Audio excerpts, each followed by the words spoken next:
Welcome to this deep dive. You sent us some really fascinating sources. I mean, we've got election analysis, we've got international political commentary, we've even got, news about social media legislation. It's quite a mix. It is. It is. Yeah, it's interesting, though. I think it speaks to how everything's so interconnected, you know? All these things that seem separate are actually influencing each other in ways that we may not realize. Exactly. And today, we're going to try to kind of create a clearer picture of how these forces are impacting the world and, more importantly, how they could be impacting you. So let's start with, the first source, those post-election poll results. Now, remember all that talk about potential rigging in the November 5th election? Yeah. Well, these poll results are showing something pretty unexpected. Trump's favorability actually increased after the election. That's not usually what happens. No, it's not. It really raises some questions. It does. The polls put his favorability now at 54% overall, Wow. 61% among men, 48% among women. Even more surprising, 55% of those under 30 view him favorably. That's really interesting. It's crossing these traditional demographics. Makes you wonder what factors might be driving that, you know? Yeah, I mean, maybe it's that some voters who were initially hesitant about Trump have, been swayed by his post-election actions, his messaging, or could it be like a sign of disillusionment with the current administration? Are people kind of dissatisfied and, looking back at the previous one with kind of like rose-colored glasses? Nostalgia is a powerful thing, especially in politics, you know? And we are living in uncertain times, right? Global pandemic, economic instability, rising social tensions. It wouldn't be surprising if people are longing for that strongman figure, that sense of stability. Yeah. So are we looking at, is this trend toward favoring Trump, is that just a unique phenomenon? Or is this a symptom of something much larger happening on a global scale? Well, that's the question, isn't it? Yeah. Particularly when you think about what's going on in the international political landscape. Right. Speaking of which, you sent in a source about the conflict in Ukraine. It paints a pretty bleak picture. It claims that Ukraine's lost the war, Oh, wow.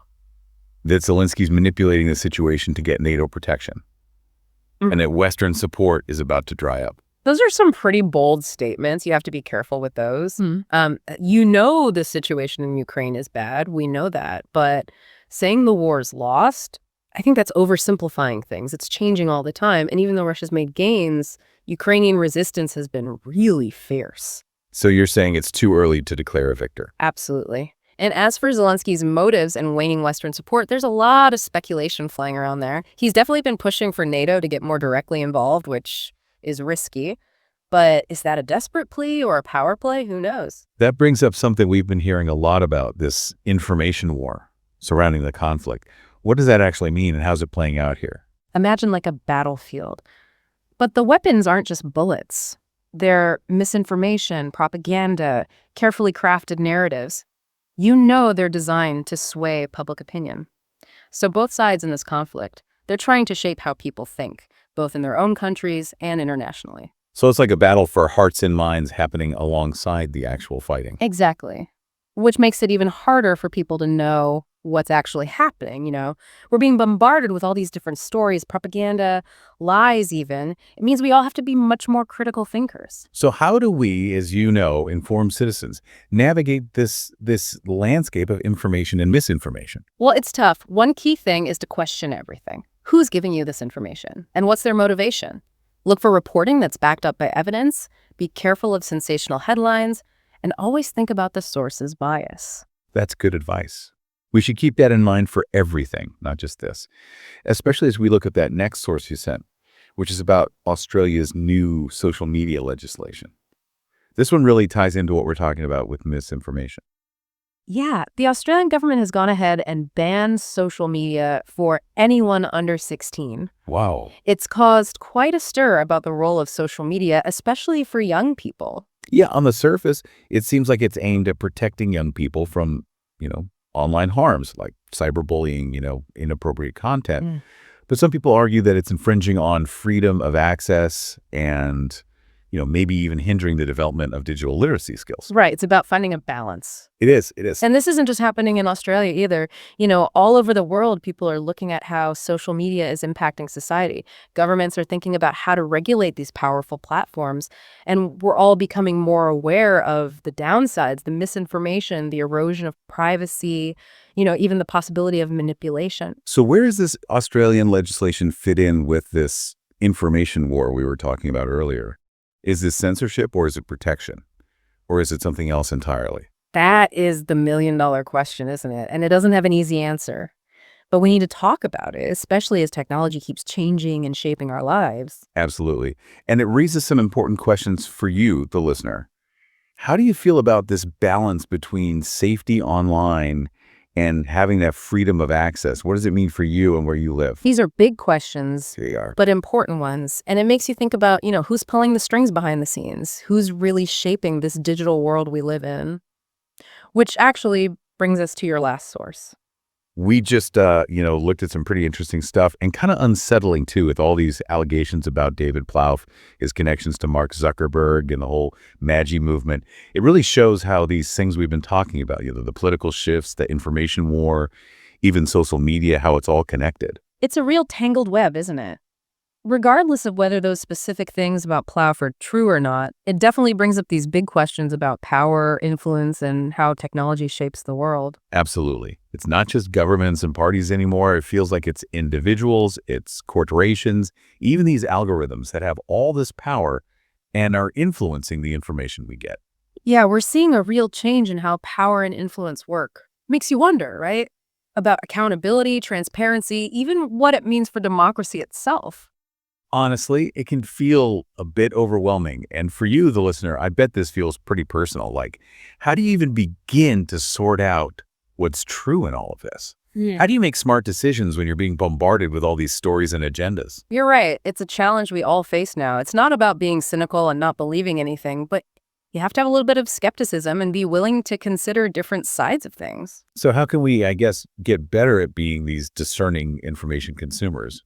What are some actual things we can do? Well, we all have biases, right? Whether we realize it or not. And those biases affect how we see information. So I'd say a good first step is just acknowledging that, recognizing your own biases. Ask yourself, what do I already think about this? Am I more likely to believe something just because it fits with what I already think? It's so easy to get stuck in those echo chambers where all you hear is what you already agree with. Exactly. Good. That's why you have to make an effort to look for different perspectives. Read news from different sources, even the ones you usually disagree with. Listen to podcasts with different opinions. Have respectful conversations, even with people who see things differently than you do. So it's all about challenging your own assumptions, getting a broader view of the whole issue. That's it. And of course, there's good old fact-checking. Don't just accept anything you read online as the truth. Check it out, look for reliable sources, and be suspicious of those clickbait headlines, the ones designed to get your attention rather than tell you the whole story. Right, if it sounds too good to be true. Chances are it probably is. Having that healthy dose of skepticism, questioning things, it's essential these days. Question everything, think about the source, and don't be afraid to do a little research. Okay, so we've got be aware of your biases, look for different perspectives, fact check everything. Anything else we can do to navigate this information maze? Pay attention to how information is presented, how they're telling you this stuff. Is it balanced? Does it give you both sides? Or is it just one-sided and trying to get you riled up? Is the language factual and objective, or is it using loaded words to manipulate you? Even information that seems factual can be twisted depending on how they frame it. It's like being a detective, right? Looking for clues, following the evidence, watching out for those red herrings. Exactly. We can't just sit back and absorb whatever's thrown at us. We have to be active, engaged, and critical with the information we consume. This reminds me of what we were saying earlier about Australia banning social media for kids and how people are looking more closely at what these platforms do to society. It feels tied to this whole idea of being responsible with information, doesn't it? It absolutely does. Social media can be amazing for connecting with people and sharing information, but it can also be used to spread lies and manipulate people. That's why we're seeing more and more governments trying to regulate it, trying to figure out how to protect people, especially young people, from the bad stuff without taking away their freedom of speech. Yeah, it's a real balancing act. Some see regulation as totally necessary to keep people safe, while others think it's the start of censorship. And it's not just a discussion for governments. It's a conversation we all need to be having as a society. How much do we value safety? How much do we value freedom? Hard questions with no easy answers. But it shows how these global trends we've been talking about are affecting us personally, making us think hard about our own relationship with technology and the choices we make. That's right. It's not about feeling overwhelmed by how complicated it all is, but about understanding the forces at play so we can navigate the world better. That's a good way to put it. So listener, this is where it gets really personal. How do you feel about social media in your own life? Is it a good thing? A potentially bad thing? Do we need more rules? Or should it be up to each person to stay safe online? These are questions to really think about as social media keeps changing and becoming more influential. And they lead us right into the final part of our deep dive, where we'll explore what this all means for you, the listener, as our world gets more complex and interconnected. I can't wait. We've already covered so much, from those surprising election results to all the complexities of this information war, from the changing role of social media to those power brokers working behind the scenes. I'm really interested to hear what you think this all means for us going forward. Me too. We've looked at some tough topics, but hopefully we've given everyone some good insights and things to think about. Definitely. We'll continue this conversation in the last part of our deep dive. We'll see how all of this is shaping the world and what we can do to find our way in this complicated landscape. Okay, so welcome back to the deep dive. We've really covered a lot of ground. We started with those surprising election results, then we went into the information war and all of its complexities, and then we talked about how the role of social media is changing, and we even peek behind the curtain at those powerful people pulling strings behind the scenes. It has been quite the journey, hasn't it? And you know, through it all, we keep coming back to this one question. What does all of this actually mean for you listening? You know, how do all these global things, these big forces, how do they affect your everyday life? Yeah, that's really what this deep dive is all about, right? Yeah. Connecting those big picture trends to your own personal experience. Exactly, because what's the point of knowledge if we can't understand it and actually use it in our own lives, right? Right. Okay, so let's bring it all together. What are some things that you listening can take away from all of this? Like, how can you use what we've talked about to navigate this complicated world? Well, one of the most important skills we've touched on is, thinking critically. And that's not just some fancy word. It's a really essential tool for cutting through all the noise and making informed decisions when we're bombarded with all this information and misinformation. Yeah, we've talked about questioning our assumptions and, evaluating the evidence, considering different viewpoints, being aware of our own biases. But like, how do we actually do that? It's like exercising a muscle. The more you use those critical thinking skills, the stronger they get. So start by questioning everything you see and hear. Who's telling you this and why? Look for real evidence, not just someone's opinion.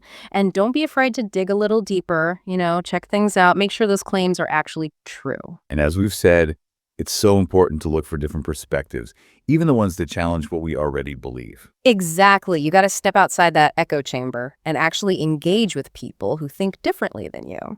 You might not change your mind, but you'll definitely get a more well-rounded view of the issue. Yeah, it's kind of like holding a gem with lots of facets, right? Yeah. You have to turn it around and see it from all angles to understand its complexity. I love that analogy. That's exactly it. It's about getting the whole picture, not just the parts that fit into what we already think. And another thing that's come up a lot in this deep dive is that we're all part of this giant interconnected system. It's like what happens on the other side of the world. Those political decisions being made far away, the algorithms controlling our online lives, it all affects us, like ripples spreading out. It's easy to feel small and helpless when you think about it that way, like we're just little cogs in some big machine. But the important thing is we're not powerless. We can make choices that have an effect, even in small ways. That's a good point. Gives me hope. So what are some things we can actually do to become more active and engaged citizens? First things first, stay informed. But as we said, just reading stuff isn't enough. You got to be an active reader, a critical reader. Read from a lot of different sources, listen to a variety of voices, and talk with people who have different views than you. Have those good, thoughtful discussions. And don't forget about getting involved locally, right? Supporting those causes that matter to you, volunteering, speaking up for policies you believe in. Yeah, that's right. Every single voice matters. Every action makes a difference. Don't think you're too small to change things. You can make a difference. Well, as we wrap up this deep dive, what's one last thought you'd leave our listeners with? In a world that often feels chaotic, uncertain, and divided, My biggest piece of advice is to hold on to hope. Hope, with all the challenges we've been discussing. Exactly. Hope isn't about pretending those problems don't exist. It's about believing that we have the power to create a better future. It's about having faith in human ingenuity and resilience, believing that we can come together and do good. That's a beautiful thought. So, to our listeners, as we end this episode, we want you to think about this.